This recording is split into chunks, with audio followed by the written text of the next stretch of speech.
पुराणों में इस प्रकार का वर्णन आता है कि जब भगवान श्री कृष्ण अवतरित होने वाले थे तो उनके अवतार लेने से पहले ही पूरे वृंदावन में, पूरे गोकुल में तुलसी महारानी विराजमान हो गई थी। और विराजमान भी इस प्रकार से हो गई थी कि पूरे वृंदावन को, पूरे गोकुल को आच्छादित कर लिया था। आप सभी जानते हैं तुलसी महारानी भगवान श्री कृष्ण को कितनी प्रिय है, और इसीलिए भगवान श्री कृष्ण की जब जन्माष्टमी आती है तो जन्माष्टमी के दिन भगवान श्री कृष्ण के साथ ही तुलसी महारानी की भी विशेष रूप से पूजा आराधना की जाती है। कहा जाता है कि अगर तुलसी की पूजा आज के दिन हम विशेष रूप से करते हैं, कुछ उपाय करते हैं, तो तुलसी महारानी अगर प्रसन्न हो जाती हैं, तो भगवान श्री कृष्ण तो स्वतः ही प्रसन्न हो जाते हैं। इसलिए आज की वीडियो में कुछ ऐसे ही विशेष उपाय आपसे शेयर करने वाली हूँ कि तुलसी महारानी की विशेष पूजा करके, कुछ विशेष उपाय करके आप अपने मन की कोई भी कामना हो पूर्ण कर सकते हैं। तो आज की वीडियो बहुत महत्वपूर्ण है, इसलिए पूरा जरूर देख लीजिए, और अच्छी लगे वीडियो तो लाइक भी जरूर कीजिएगा, क्योंकि आपके लाइक्स, आपके कमेंट्स मेरे लिए बहुत महत्वपूर्ण होते हैं। यही एकमात्र जरिया है जिनसे मुझे पता चलता है कि आपको यह वीडियो अच्छी लगती है और आपके लिए यह वीडियो उपयोगी है। तो अगर वीडियो अच्छी लगे तो लाइक तो जरूर ही किया कीजिए। तो बात करेंगे आज के उपाय के बारे में, लेकिन उससे पहले जानते हैं जन्माष्टमी के शुभ मुहूर्त के बारे में। तो देखिए, भाद्रपद मास की कृष्ण पक्ष की अष्टमी तिथि का प्रारंभ हो रहा है 15 अगस्त को रात्रि में 11:49 पर, और 16 अगस्त को अष्टमी तिथि का समापन होगा रात्रि में 9:34 पर। तो सूर्योदय कालीन अष्टमी हमें प्राप्त हो रही है 16 अगस्त को। इसीलिए 16 अगस्त 2025 को अष्टमी तिथि अर्थात जन्माष्टमी का पावन पर्व हम मना रहे हैं। इस बार अष्टमी तिथि और रोहिणी नक्षत्र का संयोग नहीं बन पा रहा है। जैसे कि आप सभी जानते हैं, रोहिणी नक्षत्र में ही भगवान श्री कृष्ण का जन्म हुआ था, लेकिन इस बार रोहिणी नक्षत्र का प्रारंभ हो रहा है 17 अगस्त को सुबह 4:38 पर, और रोहिणी नक्षत्र का समापन होगा 18 अगस्त को सुबह 3:17 पर। तो भगवान श्री कृष्ण का 5252वां जो जन्मोत्सव है वो 16 अगस्त 2025 को अष्टमी तिथि के अनुसार मनाया जाएगा, शनिवार के दिन। ठीक है, और भगवान श्री कृष्ण का जन्म कराते हैं रात्रि में 12 बजे। तो अर्धरात्रि में 12:04 से रात्रि 12:47 तक यह कुल समय है 43 का। इसी समय में भगवान का जन्म कराना है, उनकी पूजा करनी है, आरती करना है, भोग लगाना है। ठीक है, तो यह विशेष मुहूर्त है। जन्माष्टमी की रात्रि में चंद्रोदय का बहुत महत्व होता है। चंद्रोदय का दर्शन करना, ऐसा कहा जाता है कि इससे भगवान श्री कृष्ण का दर्शन प्राप्त हो जाता है। तो चंद्रोदय काल का समय है रात्रि में 11:32 पर। ठीक है, 16 अगस्त की रात्रि में 11:32 पर चंद्रोदय काल का शुभ मुहूर्त है। आप चंद्रमा को अर्घ दे सकते हैं, पूजा कर सकते हैं, उनके दर्शन करके भगवान श्री कृष्ण के दर्शन का लाभ प्राप्त कर सकते हैं। बात करें जन्माष्टमी व्रत के पारण के शुभ मुहूर्त के बारे में, तो देखिए, जन्माष्टमी व्रत के पारण सब अपने अपने हिसाब से करते हैं। जैसे बहुत से भक्त हैं जो कि भगवान का जब जन्म कराते हैं रात्रि में 12 बजे, तो उनकी पूजा करने के बाद चरणामृत लेकर, प्रसाद लेकर व्रत खोल लेते हैं। और कई भक्त हैं जो कि अगले दिन सुबह अपना व्रत खोलते हैं। तो आप देख लीजिए, जब भी आप अपना व्रत खोलते हैं, जैसे हर बार जन्माष्टमी करते हैं, उसी प्रकार से इस बार भी आप जन्माष्टमी कर सकते हैं। लेकिन अगर आप सुबह व्रत का पारण करते हैं तो ऐसे में 17 अगस्त को सुबह 5:51 के बाद, मतलब सूर्योदय के बाद, आप अपना व्रत खोल सकते हैं। ठीक है, और अब जन्माष्टमी के दिन तुलसी की पूजा किस प्रकार से करेंगे और अगर कोई विशेष मनोकामना है तो कौन सा उपाय करें जिससे कि मनोकामना भी पूर्ण हो और भगवान श्री कृष्ण की असीम कृपा भी हमें प्राप्त हो। तो इसके लिए क्या करें? सुबह जल्दी उठ जाइए जन्माष्टमी के दिन और उठने के बाद नित्य कर्मों से निवृत्त हो जाइए। स्नान कर लीजिए, हो सके तो आज पीले रंग के वस्त्र धारण कीजिए और इसके बाद भगवान श्री कृष्ण की विधि विधान से पूजा कीजिए। सूर्य देव को जल दीजिए और फिर इसके बाद तुलसी महारानी की विशेष रूप से आपको पूजा आराधना करना है। तो इसके लिए सबसे पहले आपको एक पात्र लेना है। उस पात्र में सबसे पहले आपको गंगाजल या फिर यमुना जी का जल जो भी आपके पास उपलब्ध हो पहले डाल दीजिए। फिर जल से उस पात्र को भर लीजिए। थोड़ा सा एक चुटकी हल्दी डाल दीजिए और अगर आपके पास गाय का दूध उपलब्ध है तो थोड़ा सा 1 या 2 चम्मच दूध ले लीजिए एक पात्र में अलग से और तुलसी की जड़ में सबसे पहले आपको दूध अर्पित करना है, फिर जल अर्पित करना है। हल्दी मिश्रित जल आपको अर्पित करना है और इसके बाद धूप दीप अर्पित करके तुलसी की पूजा कर लीजिए। अगर आपके पास पुष्प हो तो लाल या फिर पीले पुष्प तुलसी में अर्पित कर सकते हैं और एक लाल रंग की चुन्नी तुलसी पर अवश्य अर्पित कीजिए। तुलसी को लाल चुन्नी ओढ़ा दीजिए। अगर आपकी तुलसी में पहले से ही लाल चुन्नी चढ़ा रखी है आपने तो आप बदल सकते हैं। आज के दिन मतलब थोड़ी पुरानी हो जाती है तो आप नई चुन्नी चढ़ा सकते हैं। आज और तुलसी की पूजा करने के बाद आपको 11 बार तुलसी की परिक्रमा करनी है। ठीक है, 11 परिक्रमा कर लीजिए क्लॉकवाइज जैसे परिक्रमा करते हैं और मंत्र आपको बोलना है महाप्रसाद जननी सर्व सौभाग्यवर्धिनी आदि व्याधि हरा नित्यम तुलसी त्वाम नमोस्तुते। मंत्र मैं आपको स्क्रीन पर दूंगी, आप लोग देख लीजिएगा। इस मंत्र का जाप करते हुए आपको तुलसी की परिक्रमा करनी है और भगवान श्री कृष्ण की कृपा की प्राप्ति के लिए तुलसी से प्रार्थना कीजिए और फिर हाथ जोड़कर तुलसी महारानी से प्रार्थना कीजिए कि वह आपको आज्ञा दे। भगवान ठाकुर जी की कृपा की प्राप्ति के लिए कुछ पत्ते आपको तुलसी के चाहिए, कुछ मंजरी आपको चाहिए। ठीक है, तो हाथ जोड़कर प्रार्थना कीजिए।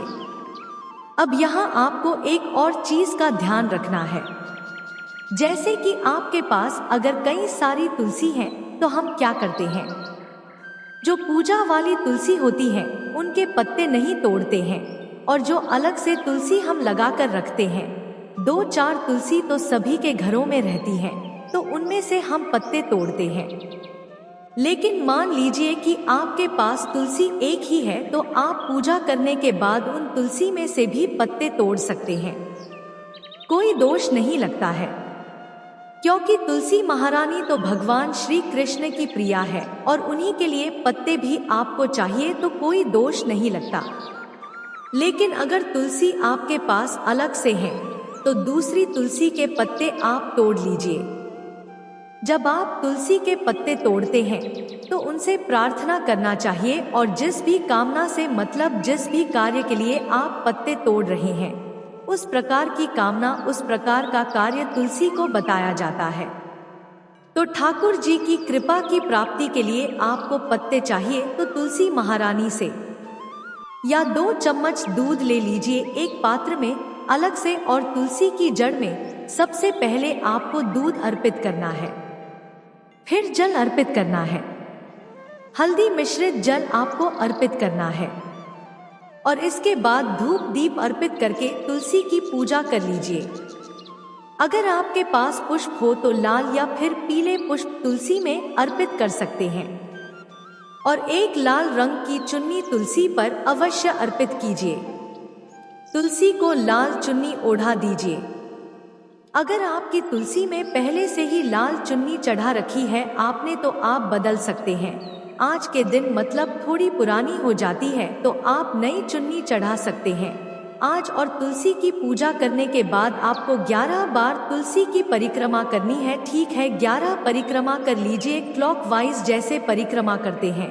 और मंत्र आपको बोलना है, महाप्रसाद जननी सर्व सौभाग्यवर्धिनी आदि व्याधि हरा नित्यम तुलसी त्वाम नमोस्तुते। मंत्र मैं आपको स्क्रीन पर दूंगी, आप लोग देख लीजिएगा। इस मंत्र का जाप करते हुए आपको तुलसी की परिक्रमा करनी है और भगवान श्री कृष्ण की कृपा की प्राप्ति के लिए तुलसी से प्रार्थना कीजिए और फिर हाथ जोड़कर तुलसी महारानी से प्रार्थना कीजिए कि वह आपको आज्ञा दे।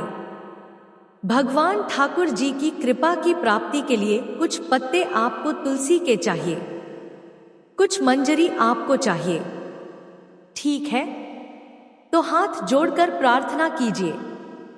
अब यहाँ आपको एक और चीज का ध्यान रखना है, जैसे कि आपके पास अगर कई सारी तुलसी हैं तो हम क्या करते हैं, जो पूजा वाली तुलसी होती है उनके पत्ते नहीं तोड़ते हैं, और जो अलग से तुलसी हम लगा कर रखते हैं, 2-4 तुलसी तो सभी के घरों में रहती हैं, तो उनमें से हम पत्ते तोड़ते हैं। लेकिन मान लीजिए कि आपके पास तुलसी एक ही है, तो आप पूजा करने के बाद उन तुलसी में से भी पत्ते तोड़ सकते हैं, कोई दोष नहीं लगता है, क्योंकि तुलसी महारानी तो भगवान श्री कृष्ण की प्रिया है और उन्हीं के लिए पत्ते भी आपको चाहिए, तो कोई दोष नहीं लगता। लेकिन अगर तुलसी आपके पास अलग से है तो दूसरी तुलसी के पत्ते आप तोड़ लीजिए। जब आप तुलसी के पत्ते तोड़ते हैं तो उनसे प्रार्थना करना चाहिए, और जिस भी कामना से मतलब जिस भी कार्य के लिए आप पत्ते तोड़ रहे हैं उस प्रकार की कामना, उस प्रकार का कार्य तुलसी को बताया जाता है।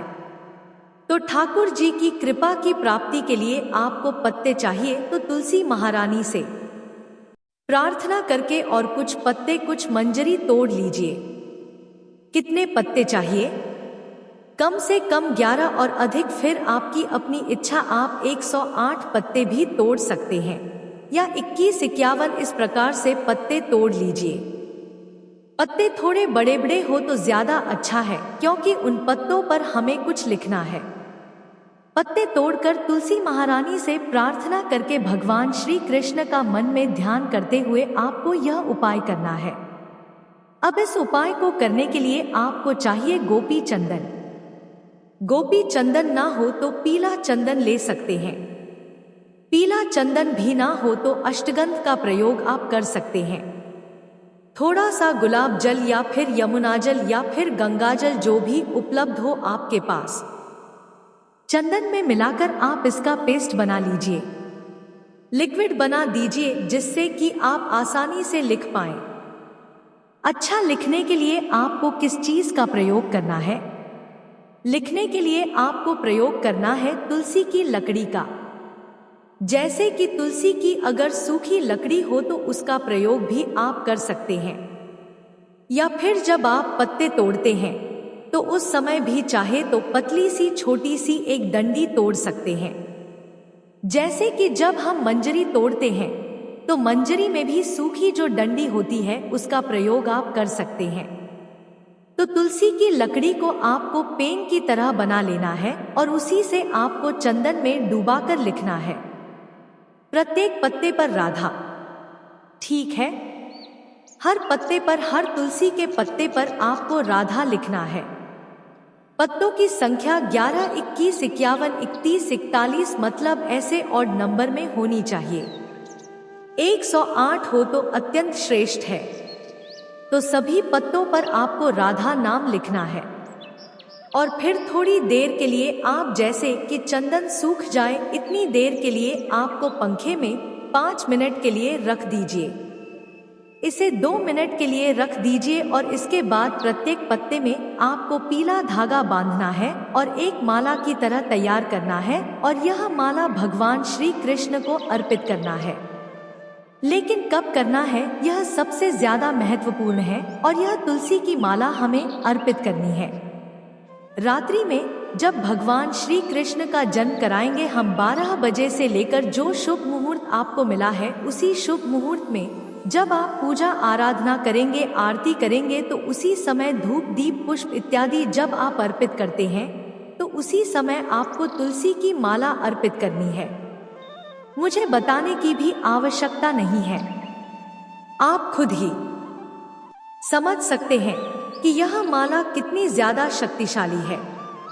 एक तो तुलसी का पत्ता और उस पर श्री राधा का नाम, यह इतना महत्वपूर्ण है, इतना पावरफुल है यह उपाय कि इस उपाय को करने के बाद निश्चित ही किसी भी कामना से आप यह उपाय करेंगे, आपकी कामना पूर्ण होती है। कहा जाता है कि अर्धरात्रि का जो समय होता है, जब भगवान श्री कृष्ण का अवतार होता है, उस समय में हम जो भी मन में विचार भी करते हैं और भगवान से प्रार्थना करते हैं तो हमारी वह कामना पूर्ण हो जाती है। ऐसे में आप इतना बड़ा उपाय कर रहे हैं तो जिस भी कामना से आप यह उपाय करेंगे, आपकी वह कामना निश्चित ही पूर्ण होगी।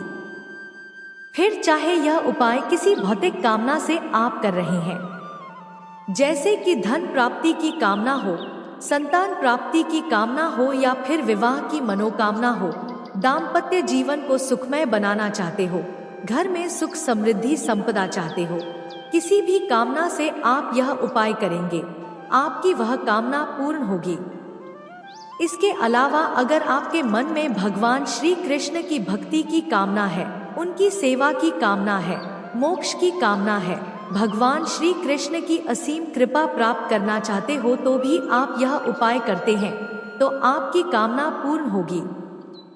मतलब ऐसा कहा जाए कि इस उपाय को करने से अर्थ, धर्म, काम और मोक्ष चारों पदार्थों की प्राप्ति हो सकती है, तो यह बिल्कुल भी गलत नहीं होगा। तो यह उपाय आप लोग जरूर कीजिए। कोई कामना हो तब भी कर सकते हैं, निष्काम भाव से भी कर सकते हैं। तो जन्माष्टमी की रात्रि, जिसे मोह निशा की रात्रि कहा जाता है, आप इस उपाय को जरूर कीजिए, निश्चित ही आपको लाभ होगा और सबसे बड़ी बात, आनंद का अनुभव आपको प्राप्त होगा, मन में एक संतुष्टि होगी और अगर कोई भी कमी रह गई हो पूजा में तो वह संपूर्ण मानी जाएगी। इस तुलसी पत्ते को अर्पित करने से, इस तुलसी की माला को अर्पित करने से तो बहुत महत्वपूर्ण है। यह उपाय पूजा को संपूर्ण करने के लिए, भगवान श्री कृष्ण की असीम कृपा की प्राप्ति के लिए और तुलसी महारानी की कृपा की प्राप्ति के लिए इस उपाय को इस जन्माष्टमी पर जरूर कीजिए। उम्मीद करती हूँ यह वीडियो आपके लिए उपयोगी होगी। वीडियो अच्छी लगी हो तो लाइक जरूर कीजिएगा और जितना ज्यादा हो सके वीडियो को शेयर कीजिए ताकि दूसरे भक्तों को भी इस वीडियो का लाभ प्राप्त हो। और हाँ, जन्माष्टमी की रात्रि में कौन सा ऐसा मंत्र जप करें और किस समय करें जिससे कि मनवांछित कामना पूर्ण हो, इसके लिए आने वाली वीडियो जरूर देखिए। चैनल पर नए हैं तो सब्सक्राइब कर लीजिए ताकि यह सभी वीडियोस आपको सही समय पर प्राप्त हो। मिलती हूँ मैं आपसे अगली वीडियो में, तब तक के लिए जय श्री राधे। भक्तों, याद रखिए, जब हम प्रेम और श्रद्धा से भगवान को अर्पण करते हैं तो वह केवल पूजा नहीं रहती, वह भगवान से हमारा सीधा संवाद बन जाती है। इस जन्माष्टमी पर तुलसी महारानी और ठाकुर जी को समर्पित आपका प्रत्येक पत्ता आपके हृदय की भक्ति का प्रतीक बने और जीवन में अनंत आनंद, शांति और कृपा का प्रवाह लाए।